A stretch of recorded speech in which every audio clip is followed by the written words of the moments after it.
I guess we can get started now. So, welcome to our webinar on strength training for endurance athletes.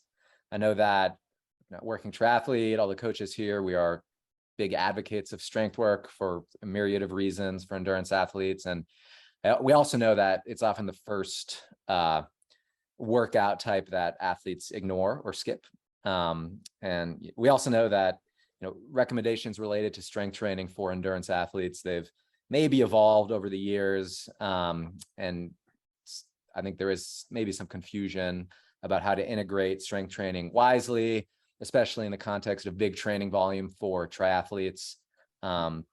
So I know that a lot of athletes are excited about this webinar, and I'll let Derek introduce Jeff Wilson, our guest tonight. Yeah, so the first thing I'll say is, Conrad and I were talking about webinar topics, and the discussion around strength training came up, and I knew Jeff would be a great fit.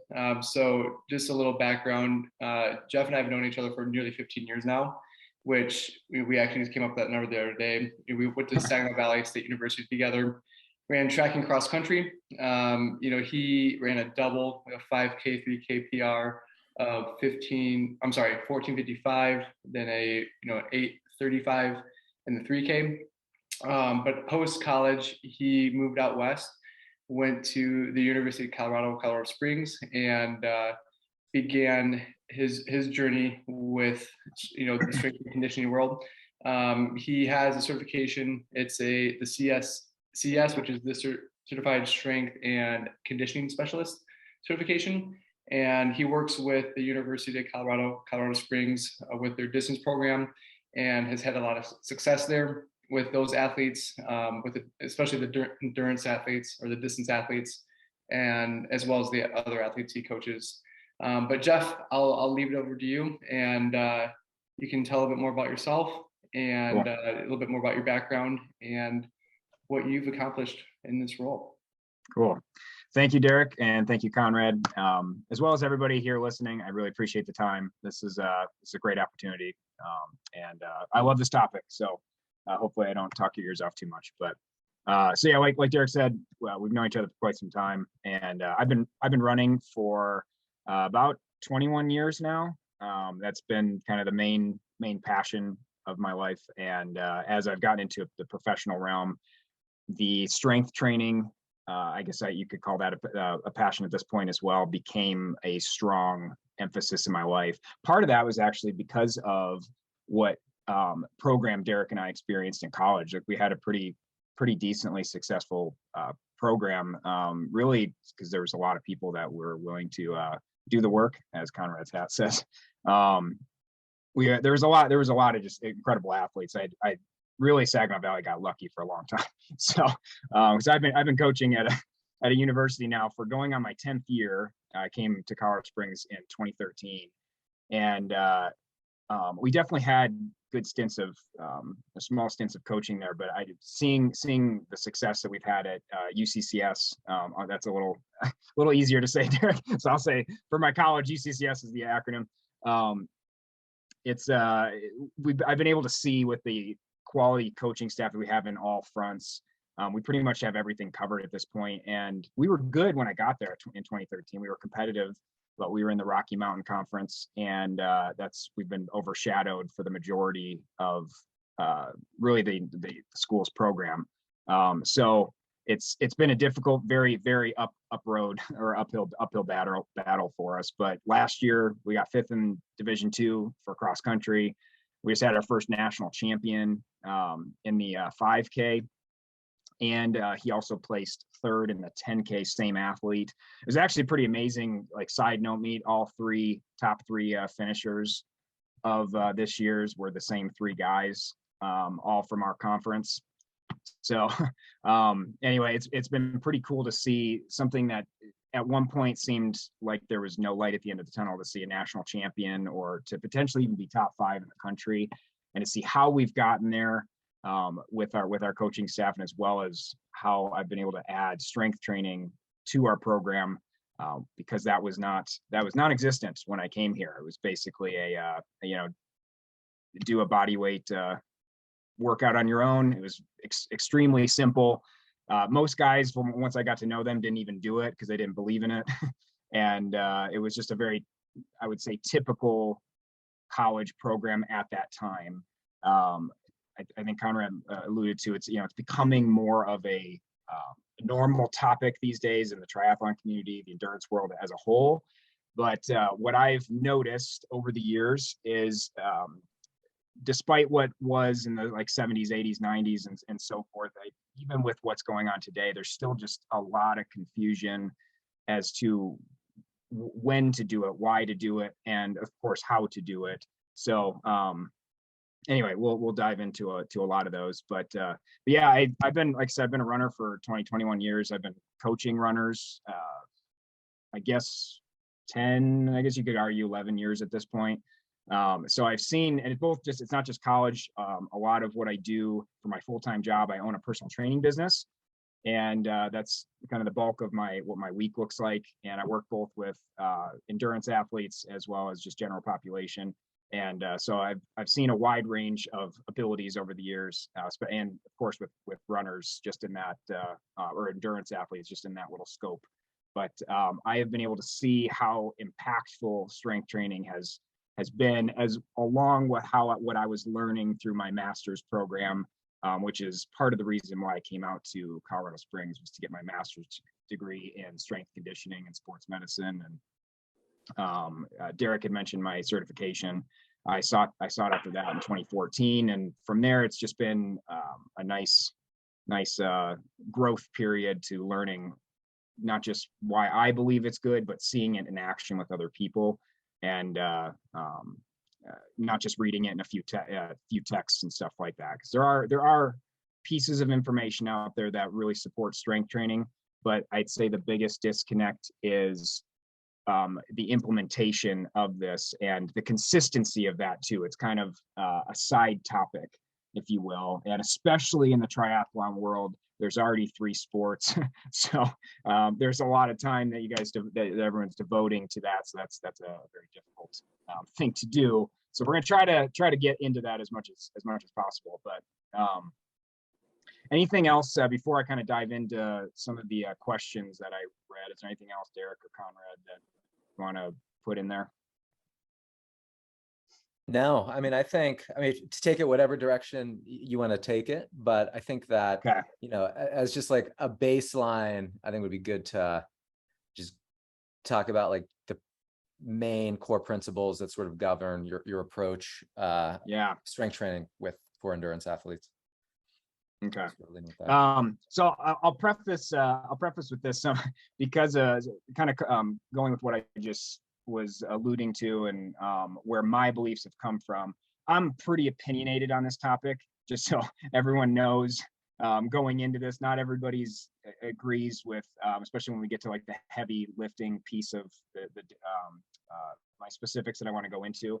So just know that going forward, and it is difficult to implement. And one of the biggest challenges I want to start with today is to come with an open hand.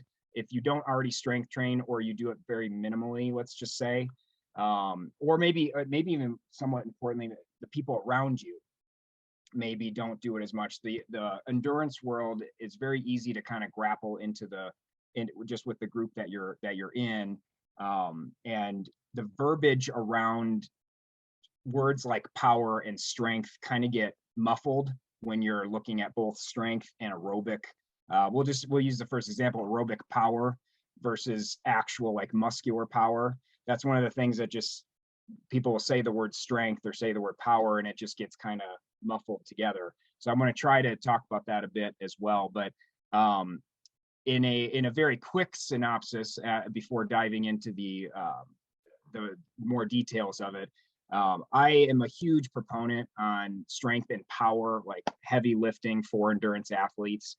The main thing that I say up front to people as to my rationale behind that is, especially with something like a triathlon where you're already cross-training upon cross-training, essentially, you're already doing a large amount of muscular endurance training.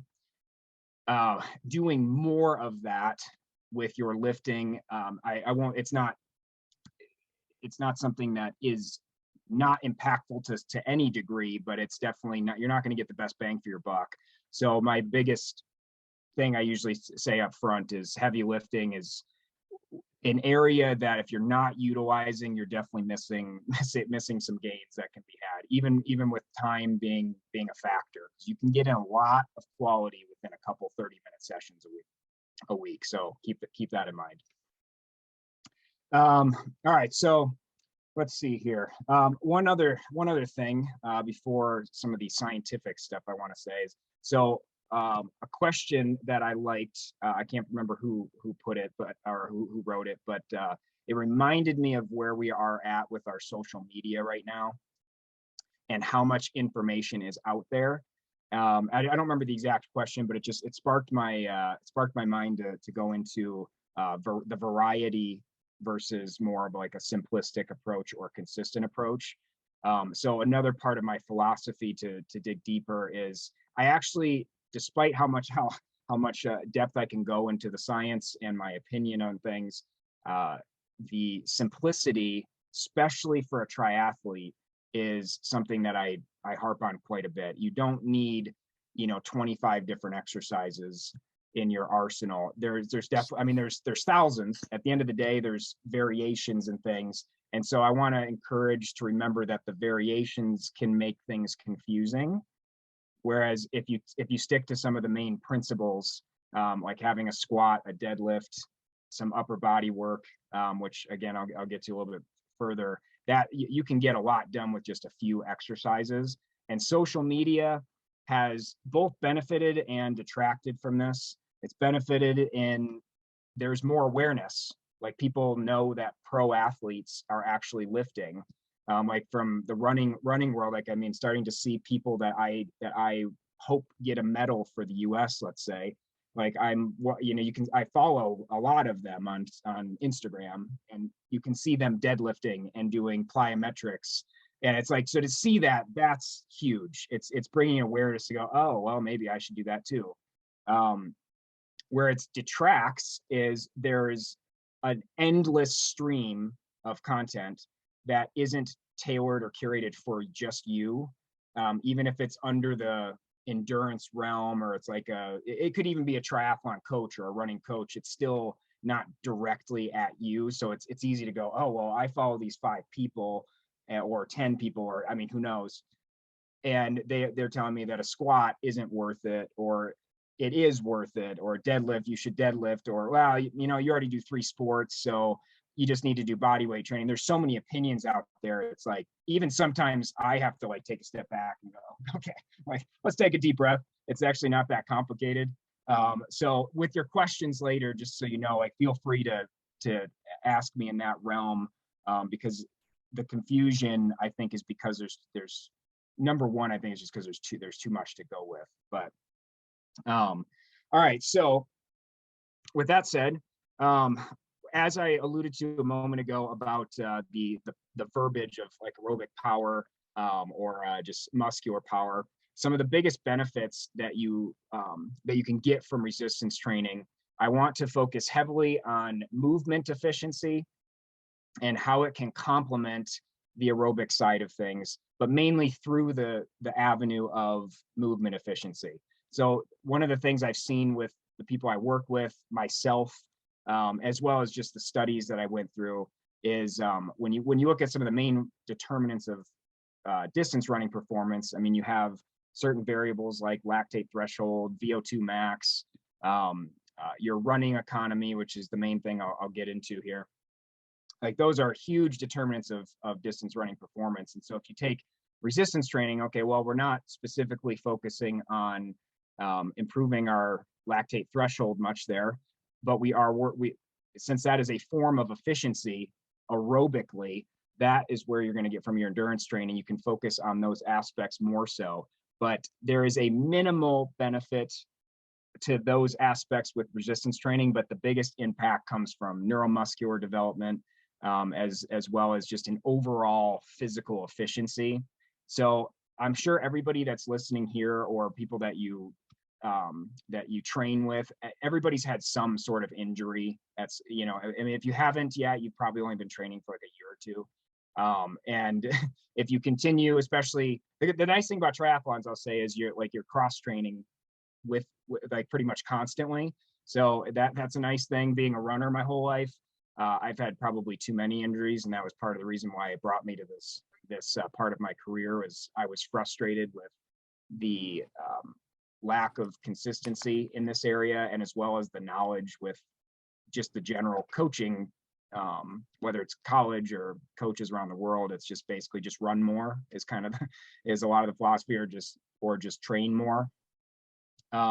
So anyway, but the movement efficiency piece is something that you will gain probably the most out of through an increase of full muscular strength as well as muscular power. And power doesn't just come from plyometrics; it's coming from a foundation of strength. And all this, whether you become more efficient or not, will improve your speed, and your speed can then help facilitate your efficiency to improve your lactate threshold or anaerobic threshold, depending on what verbiage you guys like to go with. So that's one of the main things that you'll see if you are strength training regularly for a consistent enough period of time, which I would say you probably need to average about a couple days a week for at least 6 months or so. Like, let's say hypothetically you're like starting from scratch. You've maybe just been doing endurance training for a couple years, or even several. We can use several examples here, but if you can do it for at least 6 months, you'll start to see and feel, whether you're running, biking, swimming, you're going to start to feel more pop, more push off. If you're training in the pool, more push off the wall. You'll eventually start to notice things starting to integrate with your aerobic training. And some of the other determinants to improve efficiency are things like your rate of force development. Let's see here. If you look at, let me look through my notes here for a moment. Yeah. So okay. So if you think about your rate of force development, like the amount of force you can just put through the ground, this goes even into your swim training, as well as the push in your normal cycle on a bike. But your efficiency with improving your overall strength and power will help just create a more elasticity muscularly. So it just allows you to be able to respond quickly. Another major component is I don't like to say that it prevents injuries, because I think that can get a little bit too maybe over nuanced or something, or it promises something that it can't necessarily always deliver. But if you are only endurance training, at some point you will probably find an asymmetry, whether it's front to back of the body, or it's a side to side type thing of the body, or even more rotational. In any endurance sports, it's really easy to think of things as it's just right in front of you. And so everything is just moving forward. And it's like, well, these lateral movements, or these, like if you see somebody do ladder drills, like speed and agility drills, which I'll get a little bit to later, it doesn't seem like it would necessarily translate, but there's multiple reasons why we want to be coordinated, why we want to have rotational power, even in our upper body, let alone our hips. Because I'll use running for this example, like our hips are constantly rotating every step. We just don't think of it that way because you're moving forward. And swimming's an easy one. I mean, you're constantly rotating, through your shoulder joint, through your entire body. Your hips are rotating. I swam actually 3 years in high school. I learned a lot about strength training at that point too. I was just so focused on performance and stuff at the time that I wasn't really focusing on the strength training aspect. It was just a kind of we just do this because our coach tells us to kind of thing. Anyway, the rotational power and the lateral movements that you can add with strength training, you're just not going to get with just your endurance training as much. And one other aspect that I'd like to say, at least for the moment, that I love as a benefit is, at the end of the day, most people aren't professionals. Whatever they're doing with tries, runners, what have you, and most people have a full-time job. Most people have a family. They have a normal life to live, It's like, you need to be able to move well. So like, this isn't just about like, oh, I want to get better at X race and stuff like that. There's many performance benefits that we're talking about, but to be healthy for your life, that's one of the things that I, as a coach, I would say I separate myself from many other strength coaches in when it relates to endurance athletes, because it's not just, I want to get better. It's also, I want to be able to move well. And I don't know about you, but I didn't know these things for several years. And other than the typical stretches that you would do before a run, or, get on the bike or something like that, you pull your quad back really quick for 4 seconds, while you're chatting with your friends and stuff, or you would just kind of, you go up to the wall, you do a little calf stretch, you do a couple things, and then all of a sudden it's, all right, let's go. And it's one thing when you're like 17, it's another thing when you're, 49 and you love what you're doing and you want to keep doing it and not be crippled when you hit 60 or 70.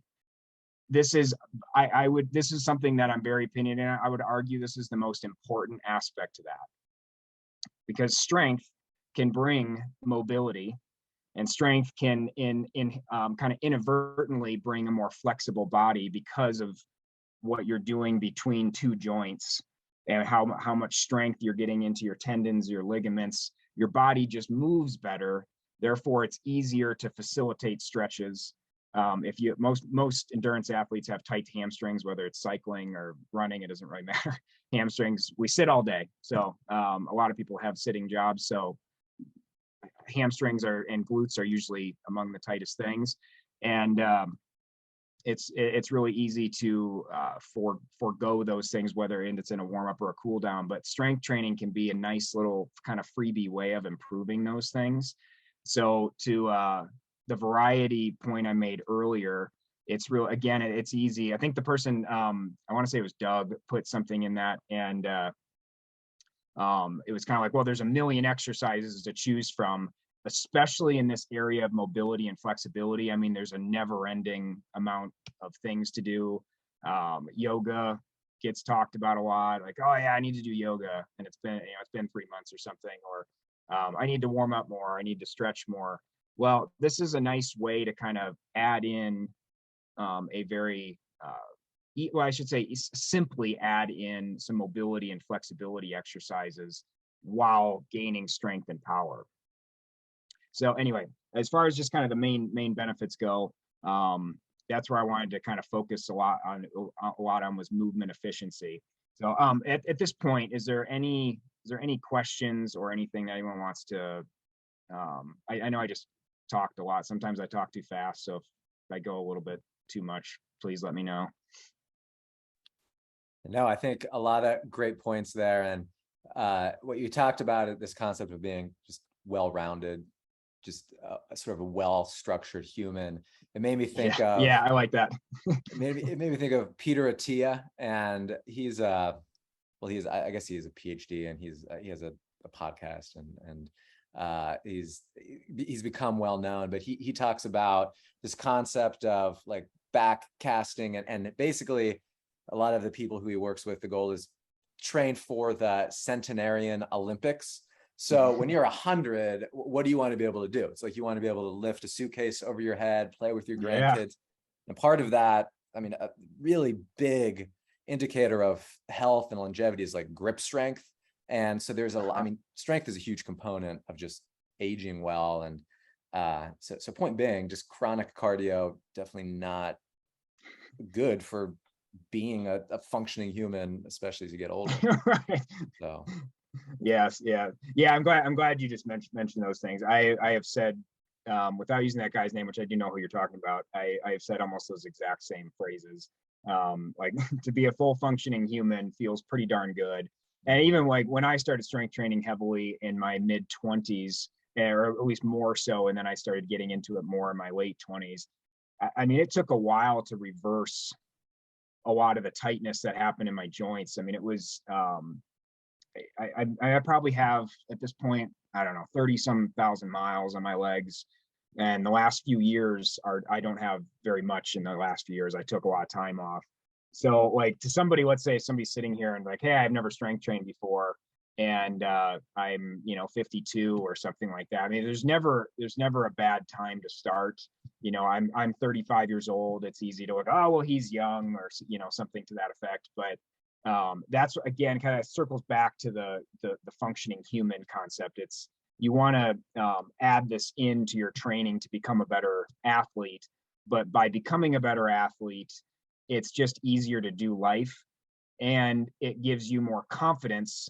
Again, circling back to then your performance aspect of whatever, if you're doing a triathlon or you're cycling, running, what have you, this area will give you a confidence that you probably haven't experienced before, and it feels really darn good. So like once you get far enough down the road, you feel great. As simply as cliche as that sounds, it makes you feel better. Speaking as a man, it's like to naturally build testosterone and stuff. It just feels good to lift and pick some heavy crap up off the ground, and do a huge shoulder press. I've gotten into some Olympic lifting, which I'll get a little bit into later. And it just feels good to be able to do these things. You feel like an athlete. And when you feel like an athlete, I don't know if anybody here grew up as an endurance athlete, it's pretty easy to compare yourself along the way to like a football player or a basketball player. And I'm not as athletic. Well, in some ways, no, but in some ways you're more athletic. Our society doesn't look at endurance as much of an athletic word, and so if you can take and add strength training to that, it's like at least in my opinion, it's like, man, it gives you a confidence that you probably haven't experienced yet. All right, so anyway, sorry, big side tangent there, but to get back to the heavy lifting philosophy that I kind of started with, one of the biggest questions I get, which was asked, Derek sent me a few questions, the high rep, low weight versus heavyweight, low rep, however you want to word it. So I've already mentioned I'm a big proponent of heavy lifting.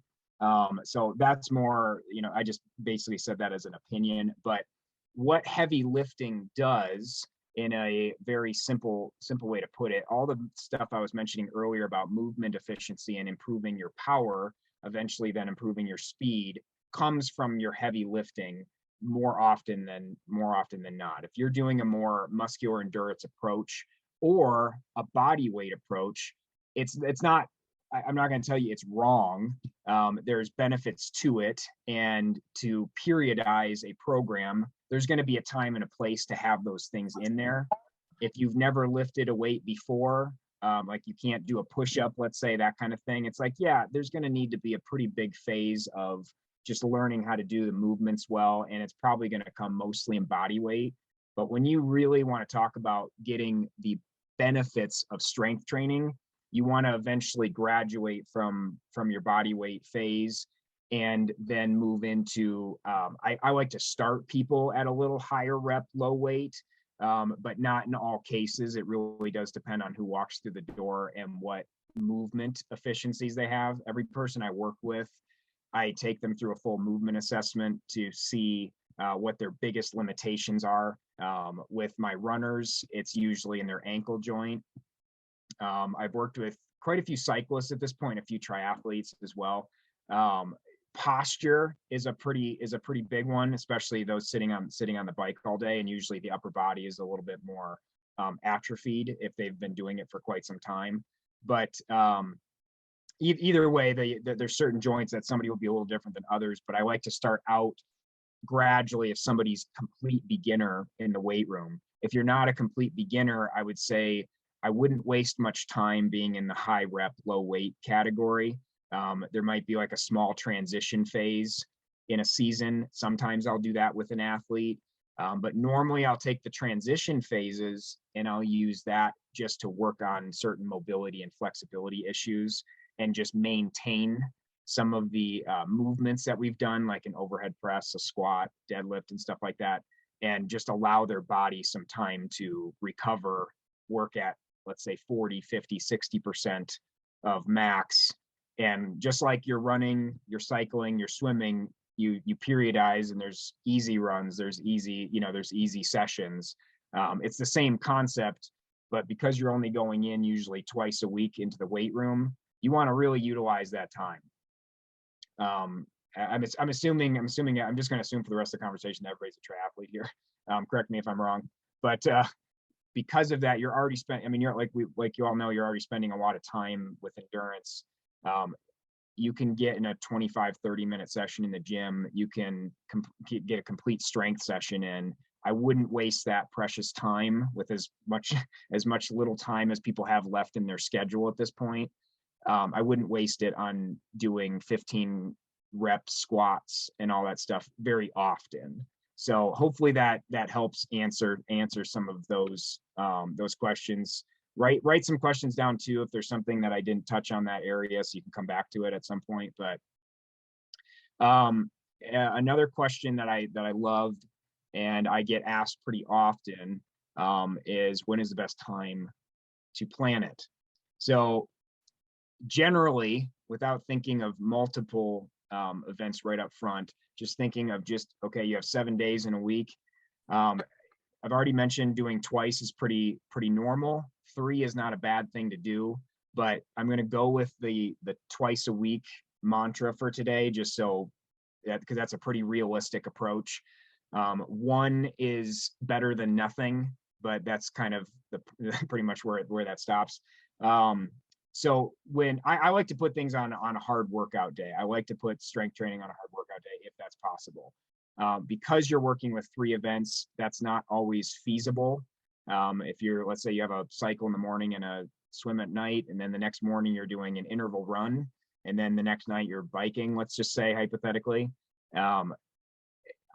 without knowing what that person's going through in this hypothetical scenario, if the first couple, if the bike and run are more of a, let's just say like easy to moderate intensity, and the run the next day is a workout, I would, if possible, structure the lift after that run, so that you're getting in the more important thing, which is in this case running, or that workout, that endurance session, and then you're working on strength training. Now, with that said, a question that gets asked often is, does strength come before endurance, or endurance come before strength? And there is no right answer to that. It really comes down to what is the most important factor that you're trying to improve that day. And also then realistically thinking, okay, in the last 4 to 6 weeks, how many quality lifting sessions have I got in? And am I lacking in some area? So it's like, think about those aspects first before thinking there's this blanket statement that endurance is better to do before lifting. So it's like, if I want to improve my, like I need to do a hard, like lactate threshold session on the bike. If that is something that has not been in my schedule yet, or it's just something that's one of my weak points, that I would want to put in before I go lift. Especially once you have a good 6 or more months of lifting, it's now not as much of a weak point, and you're now just kind of in the cycle of it adding to your program. Because of course, to add this well, you don't want it to detract from the most important things. So it's that actually kind of makes me think of another aspect of this. Like, it's really easy to let one of these sports, especially when you add in the 4th one, to take over the others. And so we want to get to the point where you're past the initial stage where you're sore regularly. It doesn't take that long, especially if you're in generally good shape. But what scares most endurance athletes away up front is typically that they'll do their first couple sessions, they'll get really pumped, but they're so sore, it takes away from their swim session or whatever next is going on. And then they kind of like, well, I think I'm just going to go for an easy cycle or something like that. And it's like, I mean, if the person's in the very beginning phase of, like, let's say base building, maybe that ends up being a better choice. But at some point you just have to commit to having the lifting in there. Otherwise it'll just always make you sore. And you will basically, at the end of the day, you'll just stop doing it. That's probably one of the hardest things I have as a coach. When I'm coaching people remotely. In person, it's so much simpler, because the majority of what I'll work on with them in person is their weaknesses in the weight room, and then how it relates to their form or what have you. But when I'm working with people remotely, since I'm not keeping them accountable right in their face, it's really easy to just kind of, well, I got really busy this week. Yeah, life happens. I mean, nobody has ever gotten 100% of their training plan in, but it's easy to take strength and just kind of throw it to the side and I'll get to it. 2 weeks goes by, you do a session, I'm really sore. This just isn't working. And then people have all these justifications that just kind of cycle back and forth. And then it just ends up detracting, which was just like I mentioned a minute ago, is one of the main things you don't want to do, as simplistic as I'm making that sound. But so anyway, I want to encourage to give it for you guys to give it time if you're not already doing so.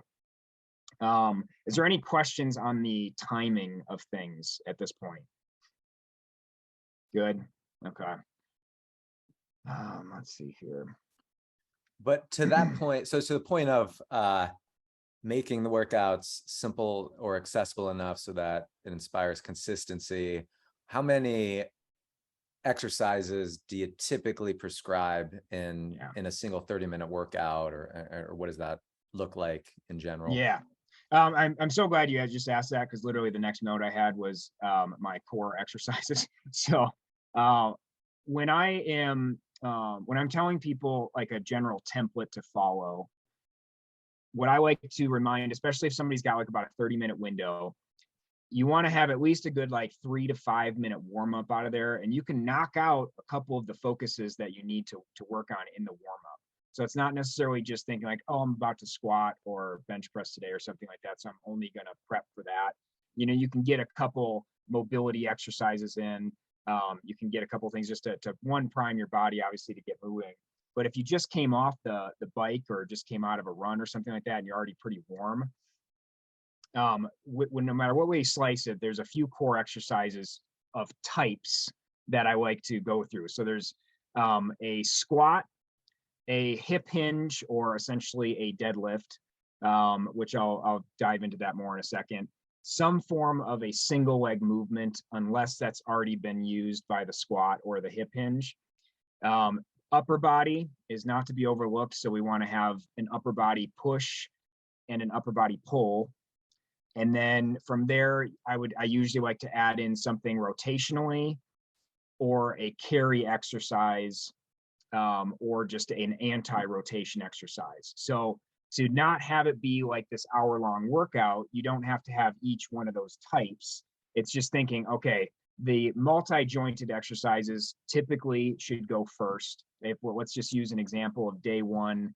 We're going to focus on a squat, a overhead barbell press, and then from there, so we got our two big focuses out of the way. I like to pair something with the squat so that you can work on something while you're resting from the main movement. So since a squat is a lower body exercise, I'm not going to then do, typically, depending on where the person's at, I'm not going to also have them do like a single leg squat or a bridge or something like that. I'm going to then work on something that's weak, like glute medius. I'm sure everybody here has heard to some degree. It's a part of the hip that helps stabilize the rotation of your hips, as well as it's basically a lateral strength muscle, if you will, for lack of a better scientific description. But that helps stabilize you as you're planting your foot on the ground, and in swimming, it actually has a pretty good role too. But I pair it with something like, oh, this person's ankle mobility isn't very sound on their right side. So I'll pair the squat with an ankle mobility exercise while they're taking their 45-second rest or minute rest. I usually have people do about 3 sets, especially of the main exercises, and then I just have them usually 2 to 3 for some of the ancillary stuff. But then we'll go to the overhead press, like I mentioned. So now we're getting an upper body pushing exercise. And then I'll pair that with usually a postural focused exercise that isn't very taxing. Like you can take a band and just pull all the way apart. So you're getting your right between your scapula, a little bit of your neck, and then of course your shoulders get a lot of great work in. So now you're getting a little bit of an upper body pull right after an upper body press. But the primary is, in this case, would be the pressing movement. And then from there, If we're not overly pressed on time, I will probably have the person do one other leg exercise, and it will usually be single leg or a split stance. So it'll either be a step up, a lunge, or like a single leg Romanian deadlift or a single leg squat, maybe even a bridge. If it's somebody that's closer to a beginner, then they can add a little bit of hip extension, where in cycling and running, you're not getting a whole lot of hip extension typically in people's form, unless you're at like tip-top speed or somebody's been working on it for a long period of time. So those movements are really key to kind of to continue doing. And then from there, like really, it sounds like a lot, like, oh, there's a 5-minute warm up. I mentioned 4 exercises, but 2 of them are really quick and easy. So it feels like you've only really done time-wise 2 big exercises. And then I'll go on from those 2 pairs, I'll go on to a 3rd pair. Like I just mentioned, either split leg or something like that. And then I'll work on something very minimal, such as another postural exercise, calves for runners, calves and the anterior compartment of the shin. So basically, if this is the front of if this is your calf, this is your shin, all the flexing muscles that help bring your foot up, those areas are so overlooked, it's not even funny. Like whether it's stability, mobility, flexibility, strength, like people just pound them into the ground. And even if you're strength training regularly, people only focus on the first few things that I mentioned. And then after that, it's just kind of like, I don't, my calves are tight or this, that, and the other. It's like, well, they're tight because they're weak. So like, or you just had a really hard session, and that's really just a small time, acute thing. So calves are something that that I work on a boatload with my runners. And that also, even though it's not your thighs or your glutes, or in a case of an upper body exercise, it's not your like chest or your main back muscles. It's like, even though it's a small set of muscles, like they can handle a boatload of weight. Because if you think about how much pressure you put down, like when you're pushing off the wall in the pool, when you're running, there's a lot of varying research on how much pressure, but I've seen anything from 2 to 6 times your body weight every step. And if you just if you think about that, even just 2 times, it's like, well, doing body weight calf raises is only going to get you so far. So adding weight to that is extremely essential. So anyway, sorry, I said a lot of things, but that's a very typical workout that I'll send my runners. A very simple workout or warm up, squat, mobility exercise, an overhead press with a postural exercise, and then like a lunge with a calf raise split with it. And if they have time, I always put in a little bit of either like it's kind of like a bonus, like if they want to work on their abdominals or their low back, if there's something that's weak, I'll put that stuff in there. Because of course, endurance athletes love to have a 6-pack if it's possible. So all the ab exercises usually like to get added, but I'm not a huge proponent on doing it that often because most of your abdominal work, not aesthetically, but just from a strength perspective, gets done in your core lifts like a squat and a deadlift. So, and that's another, I'd say, not necessarily myth, but kind of just misconceptions. A lot of like my college athletes, for example, want to do abs every single time I'm with them. Of course, they're in college. They're all worried about what they look like and all that stuff. But at the end of the day, they want to do continuous ab exercises. And it's like, well, you're going to actually get more bang for your buck by just doing a back squat and doing that regularly, because you're literally working everything in your core at that point. Which I will say, another thing I'm very opinionated on is the core definition. Usually people think is just your abs, and because it's just the verbiage of the fitness world, not even just the endurance world, just the fitness world says core for their abs. It's like it's a part of it, but your glutes, your whole hip girdle is a part of your core. Your lower back is a part of your core, and then of course your abdominals at that point. So it's like when you really think about all that integrates into that, that's a lot of muscles, and it's not just the abs. So anyway, that's just a little side note that I wanted to say. So another example that I would give is since I'm a huge proponent on deadlifting, whether it's a hex bar or a barbell, or even just doing a Romanian deadlift with dumbbells. That's a great way to start, especially if somebody's completely moving from body weight to weights for the first time, or they're overly tight in their low back or hamstrings, and we need to work through those things before going into a barbell. I think the most effective, if you have access to a hex bar, it is probably the safest way of getting a lot of power into your lift. It's easier to teach. That's how I start pretty much everybody that didn't have an extensive like sports background at some point. So if you don't know what a hex bar is, hex is 6 sides, like we learned sometime way back when in school. And it's essentially a bar that you hold down to your sides, and the bar surrounds you instead of the barbell of a deadlift being in front of you. So it's a little bit easier on your low back, at least in most cases. It kind of depends on the height of the person.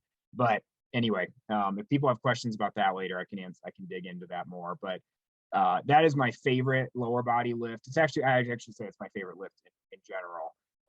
Once you get good at it, it feels really dang good to do consistently. Once you start getting to a point where you're around 100% of your body weight, let alone about maybe 1.25 to 1.5 times your body weight, it starts to feel really darn good. And so that's one I would suggest if you have access to working into a hex bar. So another example of lifting or a lifting day is having a hex bar to start. The same kind of thing for exercise number 2, something mobility, or maybe a glute medius type thing to work on some hip stability. And then from there, I'll usually put in either a pull up or some form of like an overhead pull, like a lat pull down. And in this case, I like to, because usually posture is a big issue with endurance athletes, I like to hit the back day with 2 or 3 exercises there. So this one, you get a little bit more pump, if you will, in the back muscle. So I usually do something like a lat pull down and then a single arm row. So you're doing a vertical and a horizontal row back to back. And then from there, then I usually just get creative with other exercises. Like, I'm a huge proponent of carrying exercises. So if you've ever heard of the farmer's carry, there's so many variations and stuff that are great, especially for posturally. Like, you can do an overhead dumbbell carry walking 30 feet and back. That can help work on not only just shoulder stability, but as well work on some of your scapular stability in your upper back. And then it also just translates all the way down to the big toe. So one of the biggest things just with form, no matter which sport we're talking about, but especially in your running, your big toe to your glute connection is a huge connecting point to your power. And you need to work on everything from your toes, which this is another subject I wanted to segue into. And this can be some of those secondary exercises, but working on everything from your toes and your feet, and working from a more postural, like form perspective, into thinking like the connection between that and to your glutes. So anyway, there's a lot I can say about that, but most people don't want to sit and like listen to a program that I've sent for them, and it has a bunch of like toe curls or toe lifts and stuff like that. That's kind of, I'll say this, I'm gonna leave that to people on their own and stuff. If they're really wanting to get to the next level in that area, it's extremely important. And circling back to one of our first comments about longevity, one of the first things that goes on people is their like ankles to toes and stuff, as far as like the function of their toes. Like, a lot of times people's like 5th and 4th toes eventually start to look like this as they age. And a lot of that just comes down to the strength under the foot, as well as your calf strength and mobility over time. If anybody here has dealt with plantar fasciitis, or maybe like heel bursitis or something like that, sometimes it's just an overuse thing, but oftentimes it's the strength of the calves that and also those flexors, the dorsiflexors of the shin, that play into that. So anyway, let's move on. Okay, so Does that make sense? Does that resonate with people as far as how to just kind of choose a few exercises? Do we have any questions at the moment on that? So just when it comes to rep count, you're targeting a little bit lower rep, but like 6 to 8 or 5, or maybe there's a progression or something. Yeah, so for those, the bigger, I'm going to focus this answer on the big multi-joint exercises. So your squats, your deadlifts, bench press, overhead press. I would, since we're talking about the heavyweight category quite a bit earlier, when you're in just general to answer this question, that range is going to typically be between about 3 and 6. So with that, what you want to do is have that actually not just be a number that you choose. You do want to test a bit at the beginning of a phase to know, okay, you don't have to do a 1 rep max. Most of you are going to be doing this on your own. It's not safe to do a 1 rep max like bench press by yourself. I wouldn't suggest for many people to do 1 rep max squat or deadlift anyway. It's just so hard on your body. And most people don't have like perfect form. So to put that much weight, and especially if you're not like getting spotted or something like that, it's just not worth it. So I usually have people do a 3 or a 4 rep max. So what essentially that means, 1 rep max is of course at 100%, that's as much as you can do. 3 to 4 is roughly around like, 89 to 92, 93%, depending on the chart. So it's just easier to do on your body. Once you know those numbers, then you can base your entire program off of that. Now with the little exercises like a one arm dumbbell row and stuff, I don't do that kind of stuff for that. I just keep track of what makes sense based off of some of the other lifts. But once you know those numbers, then you can take the strength and power category that I just outlined, which would arguably be between about 2 and 6 really reps. I would focus most of your exercise or your rep choices about 3 to 5. Your rest periods, like I said earlier, when you connect a non-detracting exercise, you're not wasting time, and you're not taking away in most cases from the lift. So you're going to want to have at least a minute of rest when you're doing this type of heavy lifting. But you don't have to just sit and stand there and stare at the wall or check your phone, which, as a suggestion, just use your phone for the program. Try not to watch social media when you're lifting and such. It's really easy to kind of disconnect from what you're actually doing. I know we're all adults here, but a lot of people are on social media a little too much. So give yourself some time when you're working on yourself, and just use your phone for the program. But with that, what I want to say is, you're not going to spend 12 months out of the year at the 2 to 6 rep range. I alluded to this earlier when I was talking about muscular endurance versus strength and power. It's not something you're not going to stay at 2 to 6 reps the whole time. I like to put that at about a 10, I'd say on average about a 10-week gap leading into the most important race. All of this depends on how long of a season you have. If you're going on like over 6 months or something, let's just say, then you're going to probably have a small peaking area in there. So before you get to like your big peak race, but so you may end up doing it twice. But so just in general, you want to work into this phase.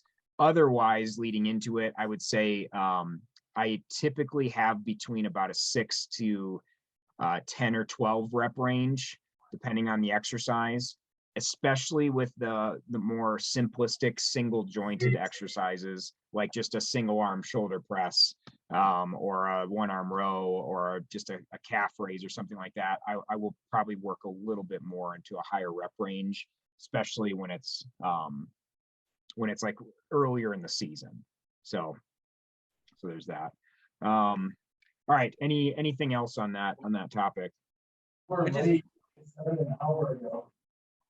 Oh, I had a quick question about when you pair a strength workout after a endurance session like a run or a bike, you're not going to be able to lift your as much as you would if you had fresh legs. So how do you kind of play with the weight, or how much weight you're putting on based off of like what session you had either that morning or right before, and like decreasing the weight, take 20 pounds off because you just got off the track. Like how do you Right, compensate right. that? Yeah, so yeah, if we just focus on if we only focus that question on like you just got out of a session, which is a great question, by the way. I'm glad you brought this up.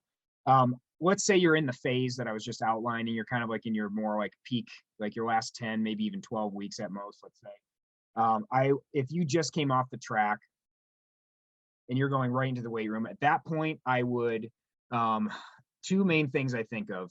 The secondary exercises, I would add more mobility stuff into that case, so that you're just constantly working on. I mean, you just got off the track, you're probably going to be tight in a lot of areas, so you can focus like on basically 3 big lifts. And as far as what your question's mostly getting at, as far as like percentages goes, I would in a case of like getting off, let's say you just got off the track and did like 800s or something. Let's say you did like six to eight 800s. I would take in that 3 to 5 rep range, I would lower the reps to so you're at the lower end of it, like maybe 3 or just even as much as 4. I know there's not a big range there, but 1 rep makes a huge difference. And I would keep the percentage within about like 5 to 7 or so. With that, it doesn't need to be that way the whole, like all 3 sets. Like you could do it a little bit progressively, because of this situation that you're talking about. Whereas like maybe if you were just on its own, I would say, okay, do a warm-up set and then have 3 solid sets at that 3 to 5 rep range. That's normal. Did that help? Did I answer? Yeah. And then Okay. kind of a follow-up question. Let's say you get sick. You're in the middle of the heavy lifting phase. You get sick. You have to take time off from swim, bike, and run, and you also have to take time off from the weight room. Do you ease back into the program, or like you would with swim, bike, and run, and how do you kind of manage that transition of going, like finish your sickness and then getting back into the heavy lifting program? Yeah, that's a great question. I wasn't even thinking about sickness when I was looking at the earlier questions and stuff. That's a good one. So assuming you're like just in the endurance category, like let's say I think you just said this, but let's say you're just kind of starting to barely you're just kind of go through easy shuffling on the run. You're just cycling, you're just spinning. If you're in that portion of post sickness, I would say if you're in the same phase, the last 10 weeks or so, hopefully not. I got sick 10 days before my what was supposed to be a marathon last fall. So that sucked. I didn't do the marathon. But so assuming it's not in that kind of a case, I would take the reps and I would actually, excuse me, the percentage, the intensity, I would take the percentage and go down about, in that case, about 20 to 30%, and maybe alter the rep range. But at the very least, you're just doing the movement so that you're not then going into like, let's say 10 days, 15 days later and getting just essentially getting sore again, like, so that is a great question. I basically, in this case, because especially with triathletes, you're already having to add in, you're trying to get through so much mentally and physically from just being sick. Just getting the movement in is more important than, shoot, I'm 5 weeks out, I need to be at this rep range. You'll be fine if you've been consistent up to that point. You've only missed like 2 or 3 sessions. It'll only take probably 1 solid one before you're feeling like decent again. And because this is another benefit to doing strength and power training, although it's heavy, you're not having to do it 15, 20 times. So you're not having to actually physically go and squat more than, in the session, you may not squat more than 15 reps. So you physically, yes, you're lifting heavy, but it's like, I mean, you don't have to move that much. So that's very helpful when you're sick. And I've done that quite a few times. That sickness I mentioned was the only time I've been really sick for the last few years. So I haven't had to deal with it too much. But normally I will just take things down to like 60, 70%, like I was alluding to, and just like get my mind right. And then all of a sudden 3-4 days goes by and it's like, all right, I'm ready to ready to pop back in. And just to clarify, when you're talking about the percentages, now you mentioned 90% of, is that 90%? So if you're doing 4 reps, is that 90% of your 4 rep max, or is that 90% of your 1 rep max? Great question. Great question. In most cases, it's going to be a 1 rep max. Okay. So an estimate of your 1 rep max based off of the 4 rep max. Yeah. And on that, I'm glad you just said estimate. It's really just look up, like, especially if you're doing this, like you're trying to figure these numbers out on your own, just look up a 1 rep max chart. Yeah, just Google it. There'll be like 100 of them. And then you can just cross reference and see where your numbers are at. I think somebody else was just asking a question a couple minutes ago. I think I saw Todd. I saw that too. I don't know if he was just unmuted or Oh, okay. I couldn't hear a word he was saying, but no, that was my bad. I'm an hour late and oh. when I joined. Oh, no worries. But we'll watch the recording. Thanks. No worries. Okay, let's see here. Let's see, what have we not done?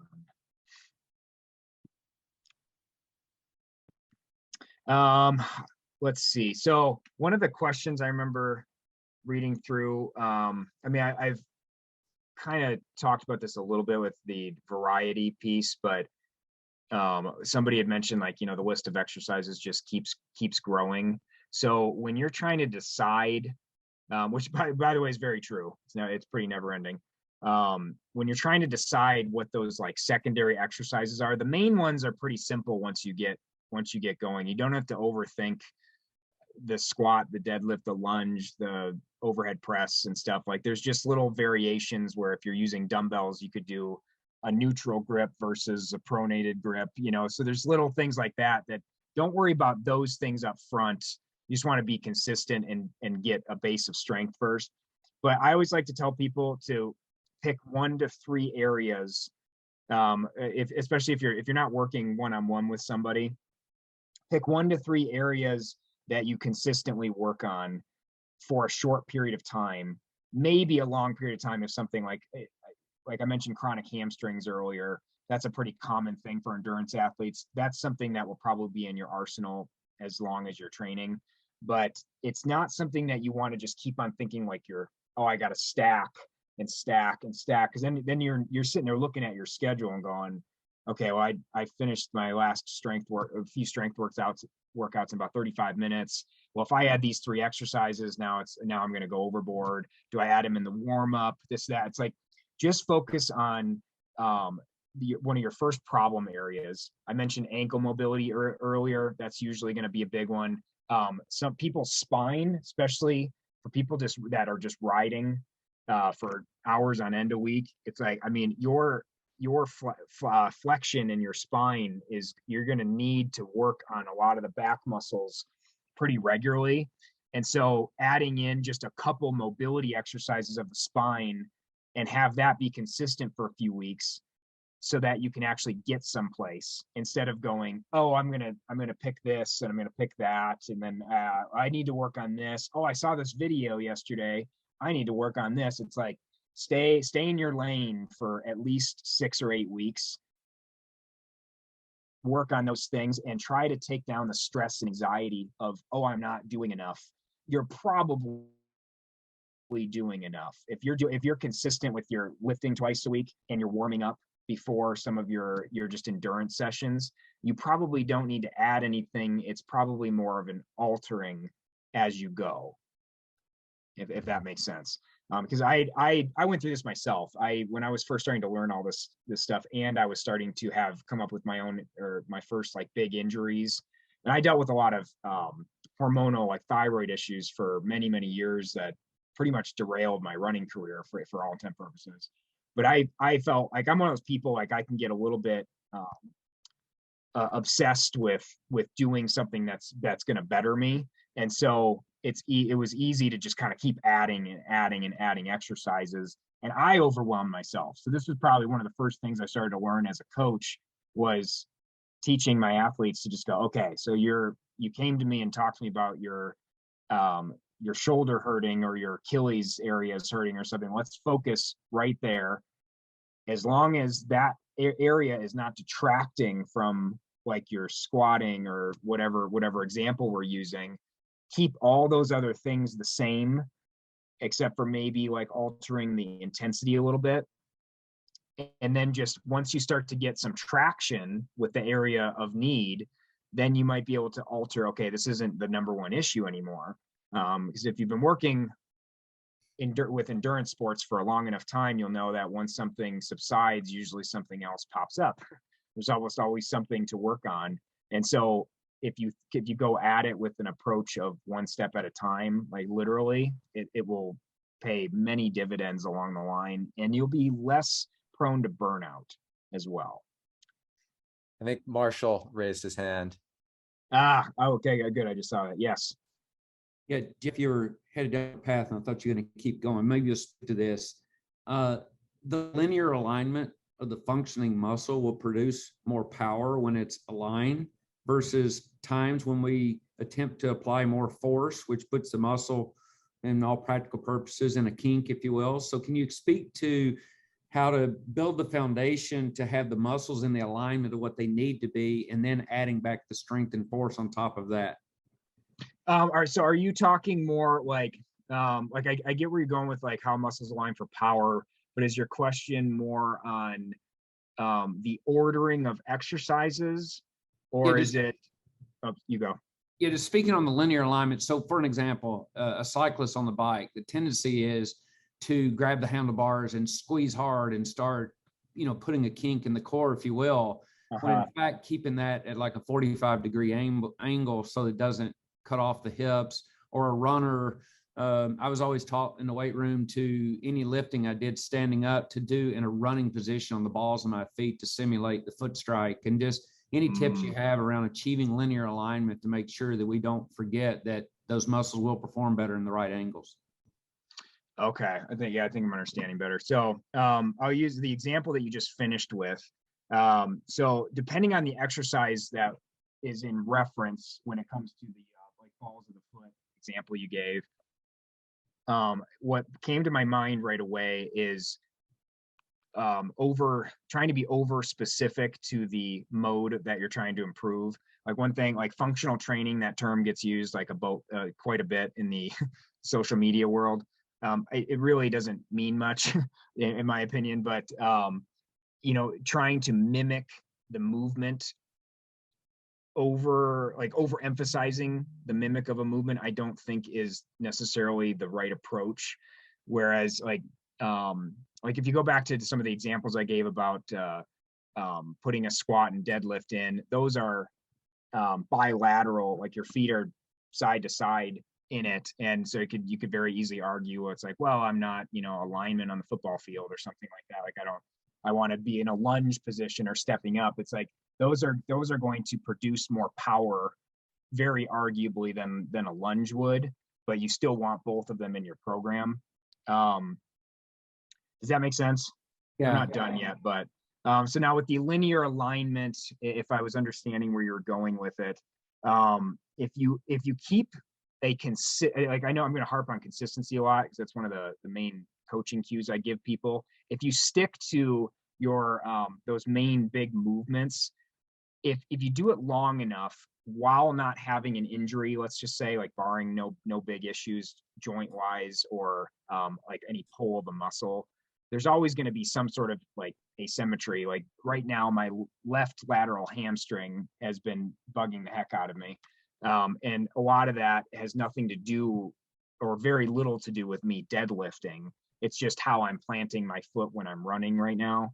And a lot of what I found was just the rotation of the left foot a few weeks ago was just so locked up that my big toe wasn't actually hitting the ground as much as I thought it was. Therefore, it caused some plantar pain, and then my hamstring started to work on overdrive. So some of those things are going to happen anyway.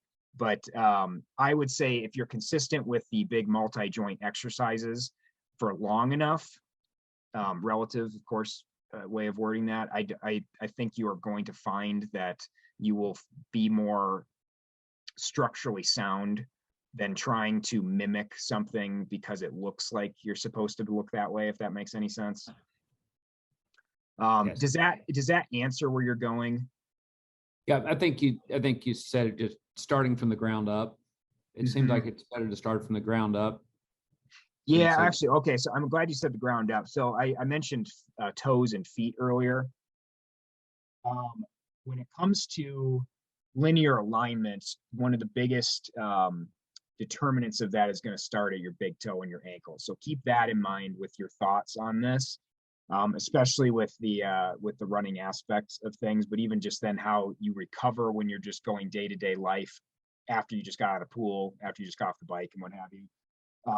Having the correct mobility in your big toe, as well as the rotation of your forefoot and your rear foot, and the mobility of your ankle joint, is all going to set the tone for then how well your lifts work, like a squat, as well as then just how efficient you are when you're running. And then that'll translate to your laps in the pool, like how you're pushing off and stuff. Are you pushing off more with your right foot than your left or something like that because you're trying to compensate now? There's a lot of those aspects you can think of too, but hopefully that answered it. Feel free to ask more if I didn't, but That's good. Thank you. yeah. Okay. Is there, I think it'd probably be a good time to just kind of keep going with questions. Conrad, do you feel good at that? Yeah, no, I think so. I mean, I guess one quick question. So leg strength imbalances are common, or one glute is weaker than the other. When you want to correct that, is it good to work on one single side at a time, or is it good just to, work on both, like do the same rep count or the same weight on both sides, and the idea is the weak side would catch up? Or how do we think about that? Yeah, great question. So with the primary lifts, outside of it being a pretty debilitating example, where it's like you just can't even squat well or something, once you start inhibiting the movement enough, then I would say, okay, now we need to separate it side to side. But assuming that's not the problem, then I would say the secondary or maybe even like tertiary exercises could then focus more on that weaker side. Because I think you don't want to go like overboard with it where it's like, oh, I'm going to do 30 reps on this side, and for like a let's say like a side lying leg lift to work on your like glute medius or something like that, and I'm only going to do 10 on the left or something like that. It's like, I don't think you need to go that extreme, but to have an emphasis to help out that side, I do think you do need to do that at some point. I mean, if you think about, even if you just go to like a massage therapist or something like that, it's like when you go there, you tell them what's wrong, and usually it's one side, like you're alluding to and stuff. It's like, well, they're going to work on that side more. Oftentimes, though, it's because of the other side that they got. That's why it got to that point anyway. So you don't want to imbalance it too much. So like when I'm giving my especially my remote athletes any work and stuff, I won't even put it in the like box to go, I want you to do 12 and 6 or something. I've done it before, it's just not very often. I'll usually just emphasize for them to keep me updated on about every like week or so onto how much different it feels when they're just adding a few more reps, like kind of on their own. I almost give more autonomy in that space, unless it's like a really big issue. But I think it's really simple to just think like, okay, I just need to do more, where it's like, well, the other side, even though you're feeling like your right glute, it feels like it's weak, your left side might actually be the weak one. So if you start doing the right side more, because it's like, oh, this one movement I just don't feel strong in, well, it might feel strong in 10 others, and so it's like, it might just be that angle. So you want to just keep that stuff in mind when you're adding in. Yeah, But makes sense. that's a great question. Does anybody else have any questions?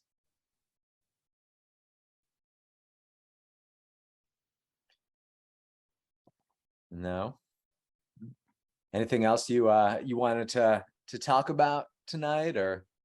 I mean, honestly, I think that like looking through all my notes, I think we got most of the main things that I like to. Oh, you know what? Actually, plyometrics. Somebody mentioned mentioned that in the questions. So ultimately, getting to plyometrics, like my belief system here is an absolute, double thumbs up. If you can get to that point in your program, you have the time for it. I think in part of that tapering phase, if you will, or the strength and power phase, that is a absolutely wonderful thing to get to. But don't always think like it needs to happen every season. It just may be like there may be a season where you are focusing more on let's just say running, and that might be a more arguable time to focus on that. But a very easy way to get good at even just low level plyometrics is to do ladder drills. I have my runners do that really regularly. It challenges your coordination, like your brain to muscle, like just connection. It just makes you think differently. And honestly, like it'll surprise you if you do enough of them, how many times it kind of like, it stops you in your tracks. Like you go to do something so simple and you're like, wait a minute, like, wait, and you kind of like stop and you go back and forth a few times. And it's literally just like 2 feet in, 1 foot out, 2 feet in, 1 foot out, 2 feet in, 1 foot out. And it's like hard to do because it's like, it's just not something you do regularly. So, but either way, it just starts getting your brain in a more, like the rate of force development stuff I mentioned earlier. It just helps get your ankles, your calves in a little more springy place. And that's a great area to start with. And then you can start adding in simple stuff at like a low height, like a box jump, that's just like 12 inches off the ground, and just work on even if it doesn't feel like it's only 12 inches, to some people that'll be a lot. To some, it'll be like, well, dude, that was really easy. It's like, okay, well, yes, we can compound and, add to that, but it's not as much of it being hard like the squat or the deadlift or the bench. It's more about producing power, because now we're getting to that more peak phase where we're trying to be more explosive. And if we can train our muscles to be more explosive, or to recruit more muscle fibers, then we have more ability to pull, not just from our aerobic capacities and our aerobic power. Now we have a more well-rounded anaerobic approach, and plyometrics is a phenomenal way of doing that. You can get very complicated with it. I think for most people, especially with the sake of time, doing just ladder drills, box jumps, and a couple other jumps, like a squat jump. A little more advanced, but a very beneficial one is just a split lunge jump, where you just basically you're basically lunging, getting down to a lunge. You jump and you switch legs. You jump and you switch. It's actually extremely hard, but if you've foundationally had a few months of strength, and before that, you'll be ready to do it. And then I also now that I said those things, I remember somebody asked about Olympic lifting. Olympic lifting in and of itself is great. The complexities of doing them well are usually not worth people's time. So the dumbbell kettlebell version is usually the way that I will go with people, because it's one, safer, and two, it's like 3, 4, 5 times easier to describe as well as to actually implement from the athlete side. It's a lot easier to throw one dumbbell over your head or to clean up to your shoulders. Whereas when you're thinking a huge barbell and you're trying to clean, the amount of coordination and practice of reps that it takes to do that, it ultimately could be very worth it, but you have to make a decision yourself. And you should definitely have somebody with you on those to teach you, even if it's just a few times. You need help on it. I have seen probably like 2 people do it well their first few reps. And so and these are some of these people I'm referencing are college athletes who just came from high school and they played basketball and they ran and they hurdled in track and they did all these other athletic things.